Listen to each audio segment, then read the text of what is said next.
2 Samuel 1. David hears of Saul's death. After the death of Saul, David returned from striking down the Amalekites and stayed in Ziklag 2 days. On the third day a man arrived from Saul's camp with his clothes torn and dust on his head. When he came to David, he fell to the ground to pay him honor. "Where have you come from?" David asked him. He answered, "I have escaped from the Israelite camp." "What happened?" David asked. "Tell me." "The men fled from the battle," he replied. "Many of them fell and died. And Saul and his son Jonathan are dead." Then David said to the young man who brought him the report, "How do you know that Saul and his son Jonathan are dead?"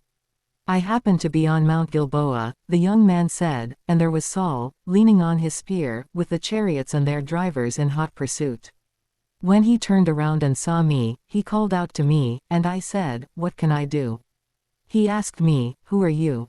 'An Amalekite,' I answered. Then he said to me, 'Stand here by me and kill me. I'm in the throes of death, but I'm still alive.'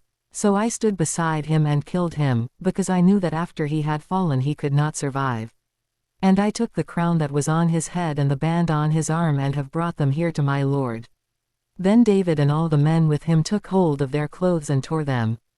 They mourned and wept and fasted till evening for Saul and his son Jonathan, and for the army of the Lord and for the nation of Israel, because they had fallen by the sword. David said to the young man who brought him the report, "Where are you from?" "I am the son of a foreigner, an Amalekite," he answered.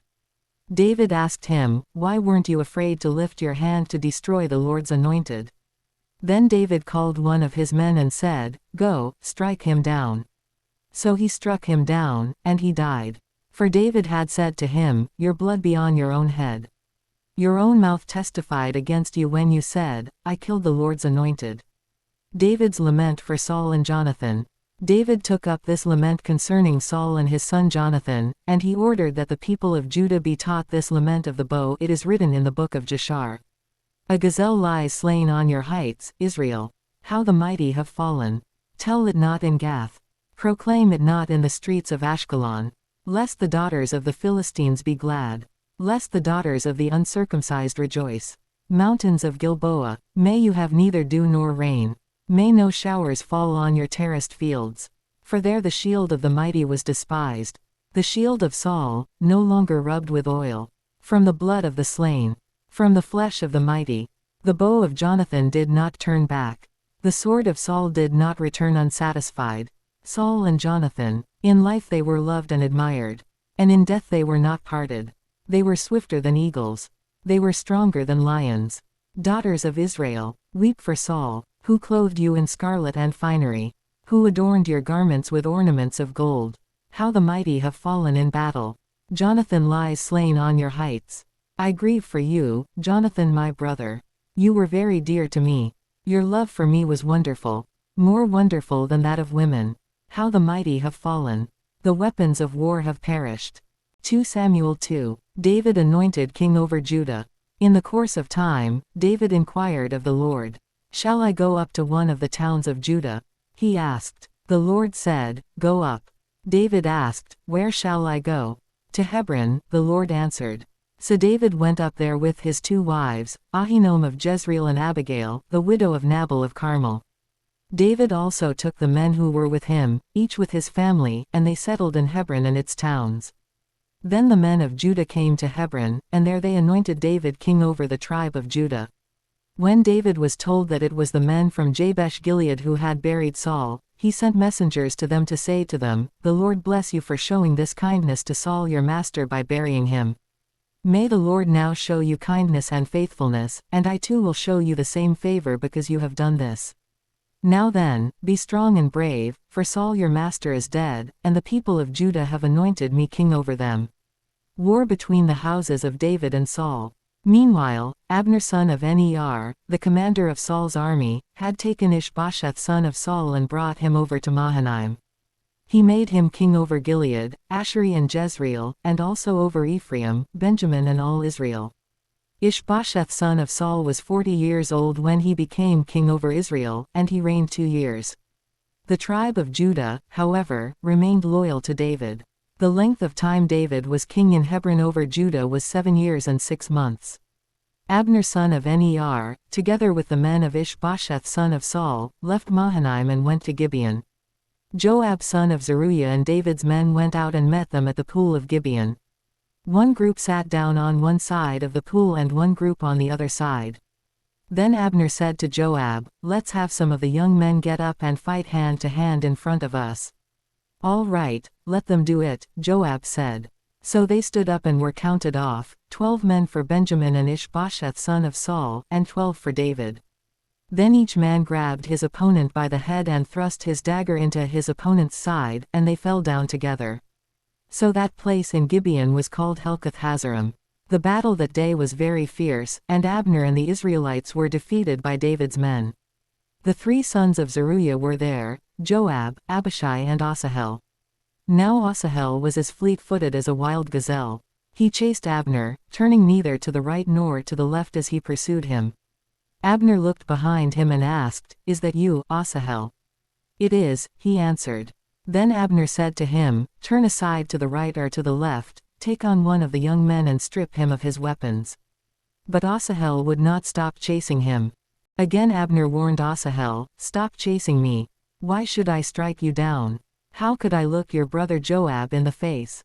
But Asahel refused to give up the pursuit, so Abner thrust the butt of his spear into Asahel's stomach, and the spear came out through his back. He fell there and died on the spot. And every man stopped when he came to the place where Asahel had fallen and died.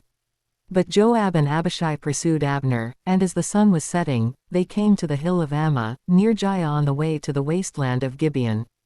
Then the men of Benjamin rallied behind Abner. They formed themselves into a group and took their stand on top of a hill. Abner called out to Joab, "Must the sword devour forever? Don't you realize that this will end in bitterness? How long before you order your men to stop pursuing their fellow Israelites?" Joab answered, "As surely as God lives, if you had not spoken, the men would have continued pursuing them until morning." So Joab blew the trumpet, and all the troops came to a halt. They no longer pursued Israel, nor did they fight any more. All that night Abner and his men marched through the Arabah. They crossed the Jordan, continued through the morning hours and came to Mahanaim. Then Joab stopped pursuing Abner and assembled the whole army. Besides Asahel, 19 of David's men were found missing. But David's men had killed 360 Benjamites who were with Abner. They took Asahel and buried him in his father's tomb at Bethlehem. Then Joab and his men marched all night and arrived at Hebron by daybreak. 2 Samuel 3. The war between the house of Saul and the house of David lasted a long time. David grew stronger and stronger, while the house of Saul grew weaker and weaker. Sons were born to David in Hebron. His firstborn was Amnon the son of Ahinoam of Jezreel. His second, Kilib the son of Abigail the widow of Nabal of Carmel. The third, Absalom the son of Maacah daughter of Talmai king of Geshur. The fourth, Adonijah the son of Haggit. The fifth, Shephatiah the son of Abital. And the sixth, Ithream the son of David's wife Eglah. These were born to David in Hebron. Abner goes over to David. During the war between the house of Saul and the house of David, Abner had been strengthening his own position in the house of Saul. Now Saul had a concubine named Rizpah daughter of Aiah. And Ishbosheth said to Abner, "Why did you sleep with my father's concubine?" Abner was very angry because of what Ishbosheth said. So he answered, "Am I a dog's head, on Judah's side? This very day I am loyal to the house of your father Saul and to his family and friends. I haven't handed you over to David. Yet now you accuse me of an offense involving this woman. May God deal with Abner, be it ever so severely, if I do not do for David what the Lord promised him on oath and transfer the kingdom from the house of Saul and establish David's throne over Israel and Judah from Dan to Beersheba." Ishbosheth did not dare to say another word to Abner, because he was afraid of him. Then Abner sent messengers on his behalf to say to David, "Whose land is it? Make an agreement with me, and I will help you bring all Israel over to you." "Good," said David, "I will make an agreement with you. But I demand one thing of you, do not come into my presence unless you bring Michal daughter of Saul when you come to see me." Then David sent messengers to Ishbosheth son of Saul, demanding, "Give me my wife Michal, whom I betrothed to myself for the price of 100 Philistine foreskins." So Ishbosheth gave orders and had her taken away from her husband Paltiel son of Laish. Her husband, however, went with her, weeping behind her all the way to Bahurim. Then Abner said to him, "Go back home." So he went back. Abner conferred with the elders of Israel and said, "For some time you have wanted to make David your king. Now do it. For the Lord promised David, 'By my servant David the first will rescue my people Israel from the hand of the Philistines and from the hand of all their enemies.'" Abner also spoke to the Benjamites in person. Then he went to Hebron to tell David everything that Israel and the whole tribe of Benjamin wanted to do. When Abner, who had 20 men with him, came to David at Hebron, David prepared a feast for him and his men. Then Abner said to David, "Let me go at once and assemble all Israel for my lord the king, so that they may make a covenant with you, and that you may rule over all that your heart desires." So David sent Abner away, and he went in peace. Joab murders Abner. Just then David's men and Joab returned from a raid and brought with them a great deal of plunder. But Abner was no longer with David in Hebron, because David had sent him away, and he had gone in peace. When Joab and all the soldiers with him arrived, he was told that Abner son of Ner had come to the king and that the king had sent him away and that he had gone in peace. So Joab went to the king and said, "What have you done? Look, Abner came to you. Why did you let him go? Now he is gone. You know Abner son of Ner, he came to deceive you and observe your movements and find out everything you are doing." Joab then left David and sent messengers after Abner, and they brought him back from the cistern at Sirah. But David did not know it. Now when Abner returned to Hebron, Joab took him aside into an inner chamber, as if to speak with him privately. And there, to avenge the blood of his brother Asahel, Joab stabbed him in the stomach, and he died.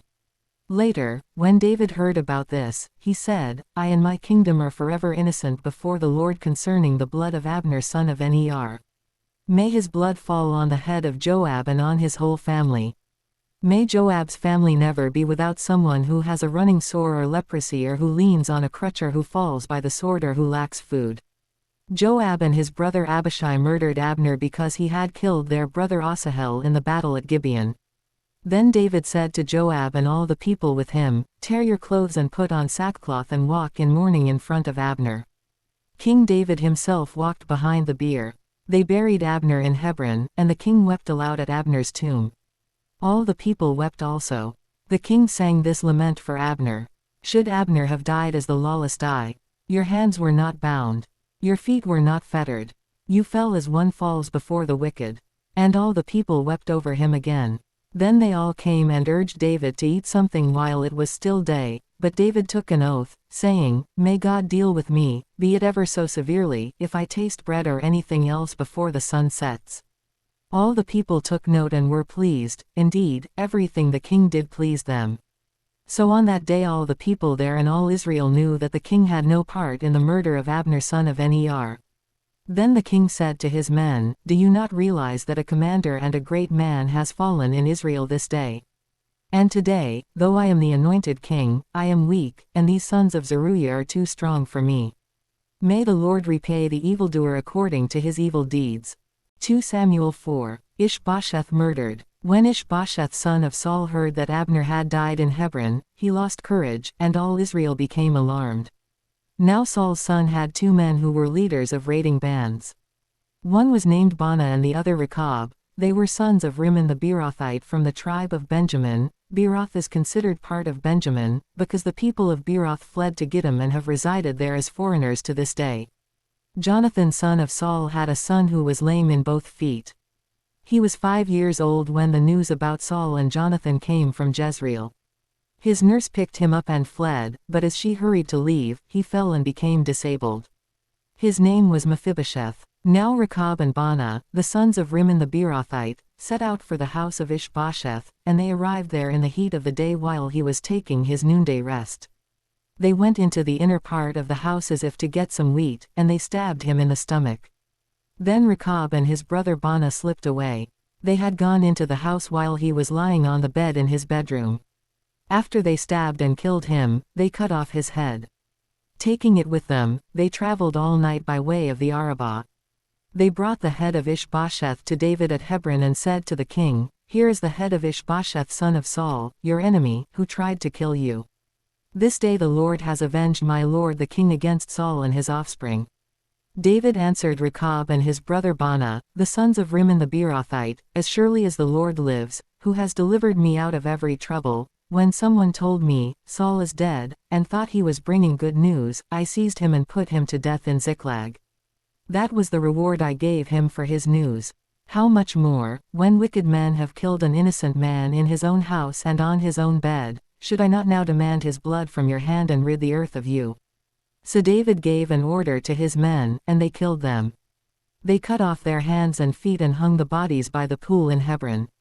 But they took the head of Ishbosheth and buried it in Abner's tomb at Hebron.